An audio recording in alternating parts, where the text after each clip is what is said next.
The next thing we talk about is aerobic exercise. And sometimes aerobic exercise can be a positive to weight loss, and sometimes it can be a negative.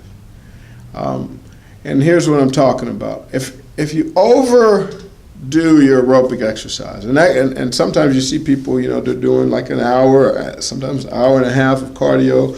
They got to get that cardio in every day. And what tends to happen is that when you're doing all that kind of cardiovascular exercise, you're going to burn off fat. It's going to be good for your heart. But here again, you kind of can get into that dilemma of losing muscle mass with it. And the loss of muscle is very important to maintaining weight loss over a period of time. And what happens if you can't do that hour and a half or an hour worth of cardio? What happens then? Now you don't have the metabolism to be able to eat in a normal way. You still have to cut your calories and keep your calories low because you don't have the metabolism necessary to maintain, to eat a variety of foods and to enjoy the amount of food you eat.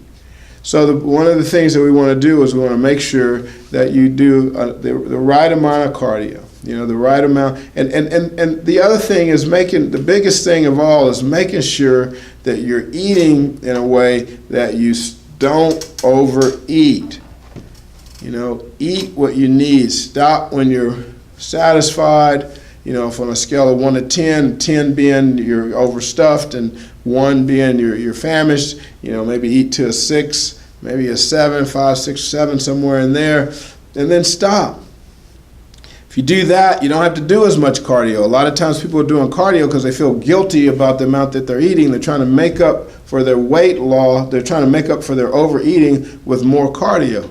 And the thing is if you don't overeat, you don't have to do that. You can minimize the cardio. You can use the resistance training to help stimulate your muscle mass. And then your cardio can help you to burn off some fat. And in that whole process, you can have a leaner, more sleek, more aesthetically appealing body than if you just do all this cardio. You're doing a lot of cardio and cutting calories and under eating, I should say. Doing a lot of cardio and under eating, it can cause you to lose weight, but lose muscle with that. And sometimes when a person loses weight and loses muscle with it, they lose the weight and they look the same as they did when they were heavier. It's just because they lost the same ratio of fat to muscle.